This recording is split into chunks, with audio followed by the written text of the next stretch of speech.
Good afternoon. Please welcome our clubhouse leader, Justin Rose, back to the interview room.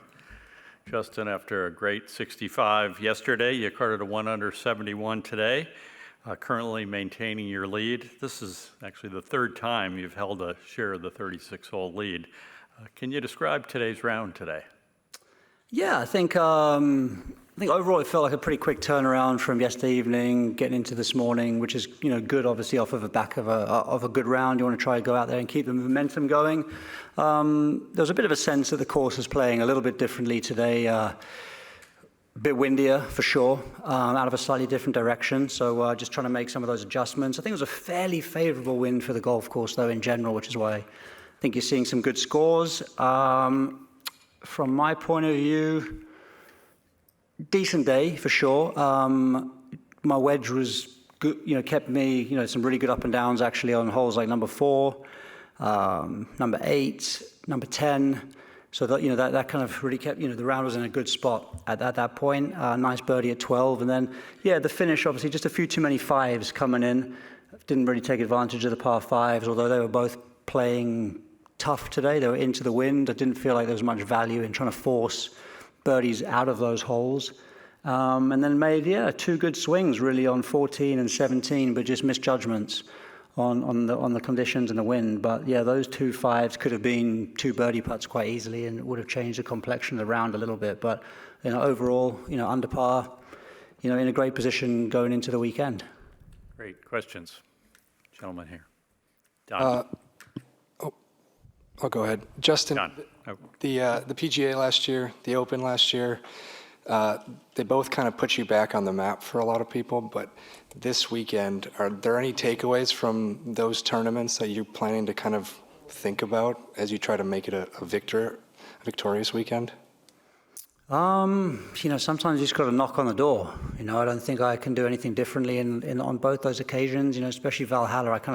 I actually made a run into contention there, which was great. Got more and more comfortable as I got further and further up the leaderboard too, which was really good for me to know because, like you say, there hadn't been a ton of opportunity for the previous couple of years.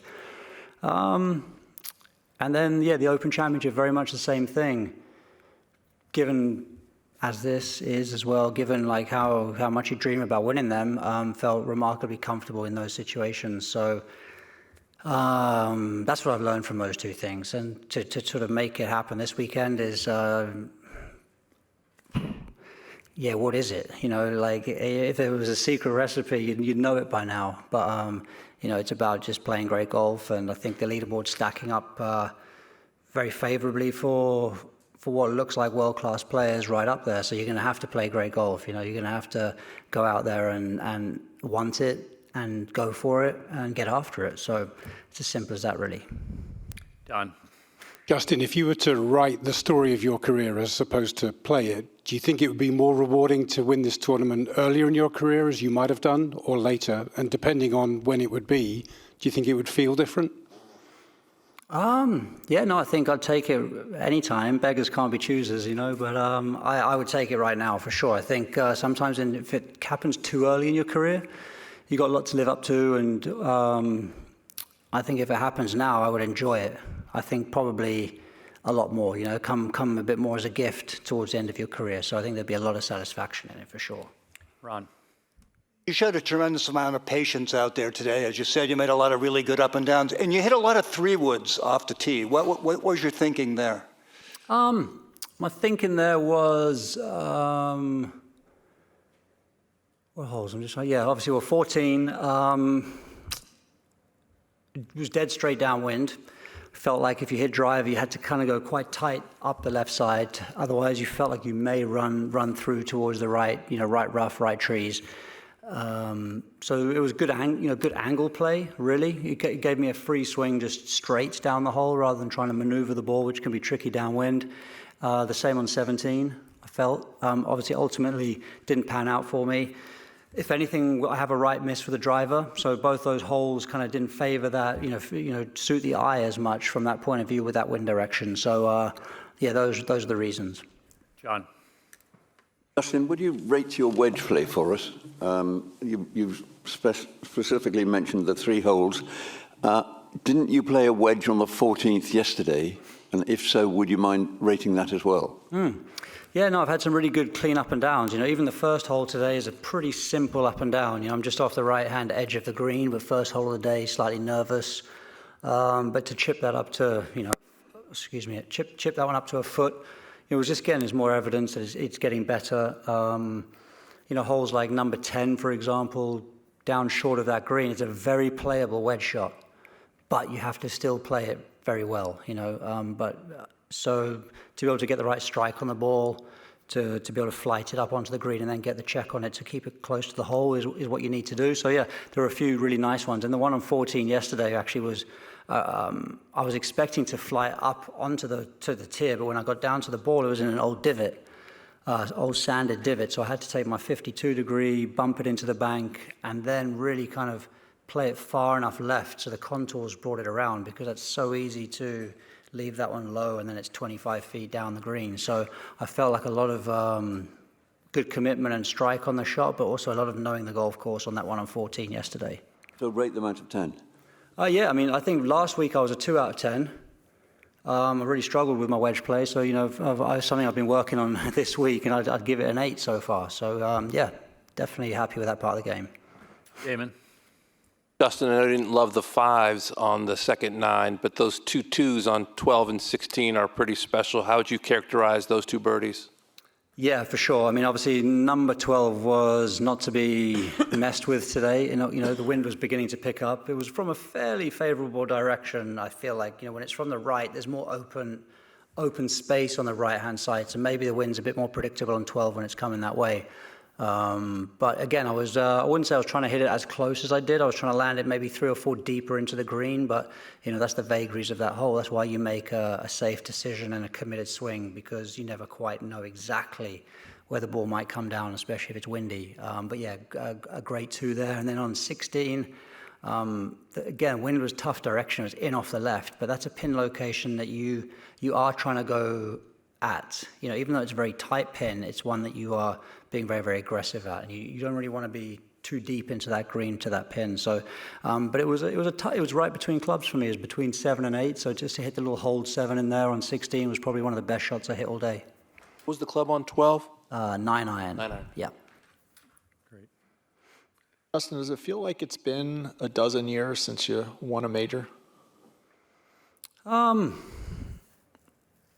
Not really, because I feel like there's been other great sort of accomplishments in that time. I think, winning the Olympic gold medal gave me a lot of satisfaction in that interim period, getting to world number 1, winning the FedEx Cup. I think really big milestone moments in my career have happened in those 12 years, which distracts you from the fact you haven't won a major in that period. But 12 years slips by pretty quick.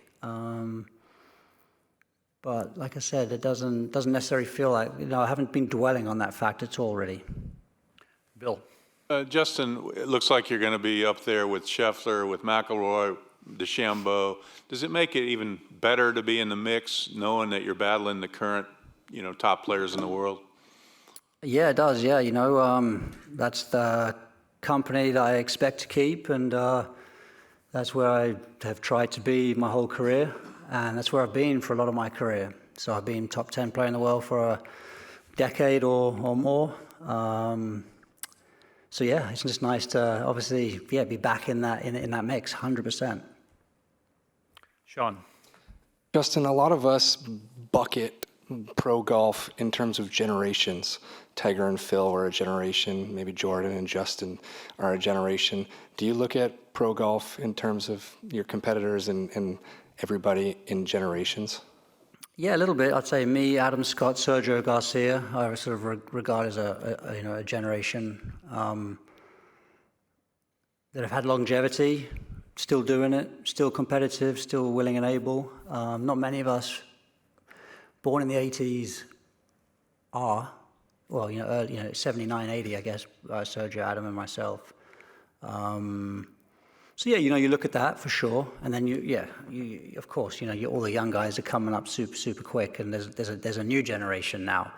I'd say that Jordan and Justin are in to the peak of their career, I'd say. Now they're not the young guys anymore. Whereas when I in the not too distant past, they were the young bucks, but they're now the sort of the well experienced sort of veterans out on tour, and there's new guys coming up all the time. In the back, Drew. Justin, could you describe the difficulty of the third shot into 15? And I'm curious if that green is playing any different this year than in years past. Yeah, the green looks a little bit different for sure. Even from the third shot coming in there, it's got like a little bit of different coloration on it. You can tell it's a new green. I think because of that, you treat it with some respect. I kind of try to definitely play it 5-10 yards right of the pin, just because there's a slightly deeper section of green there. Just to give yourself some wiggle room, I suppose. In the past, that putt's been relatively straight down the sort of the 4 line into the corner of the green there, and I think today it definitely felt like it broke more towards the front of the green. So yeah, there's always some subtle changes that potentially happen if you rebuild a green. So yeah, that was definitely one I picked up today more than I'd picked up in my practice rounds, if I'm honest. So I continue to make notes out there on the golf course, even on a day like today when I'm competing, because you never know when that note's going to be valuable down the line. But I feel like that green's been firmer all week, although today it didn't seem, there was a bit of rain overnight, I think. Definitely the course was softer today, but yeah, that green was a little more receptive than it has been. Alex. Justin, you mentioned yesterday your 21 missed cuts when you turned pro, and I don't know if you saw yesterday, but Nick Dunlap shot a 90. I was wondering is there anything that maybe helps if you have kind of a low moment early in your career and you can almost kind of get past it? Yeah, I think so. You have no choice. I think when you're young and you haven't really achieved your goals and your dreams yet, and you haven't been spoiled too much yet with all the trappings that come with good golf. I think it definitely gets harder if you go through that really down phase later in your career when you've already had so much success. I think like I said, I think when I missed the first 21 cuts, I was like, well, there's no plan B here. Let's keep. I've got to make this happen, make this work. So, yeah, I mean, listen, I think that's an anomaly for Nick. I don't know what the heck happened. Tough day for him, but hopefully he shrugged that one off. Do you know what I mean? You don't want to be dwelling on days like that for sure. And if there's any place that can make you look silly at times, it's here. And yeah, but hopefully, that's one for put it behind him. Matthew. Hi, Justin. In a Ryder Cup year, how much do you place each round you play in the context of trying to make Team Europe? I don't put the extra pressure on myself, if I'm honest with you. It's a huge goal for me, and I'm only going to make the team by playing good golf.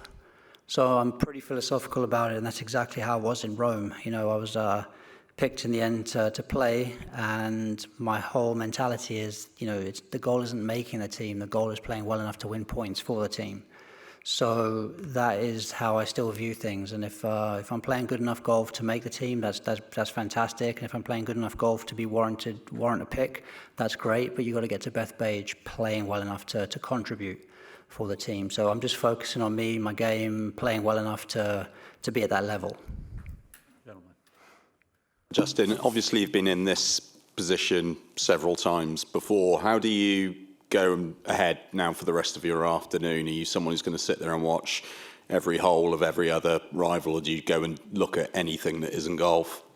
I think I'm going to sum it up now. I'm going to go talk to the team, see what we think we should do. Obviously, energy management is key as well going into a big weekend.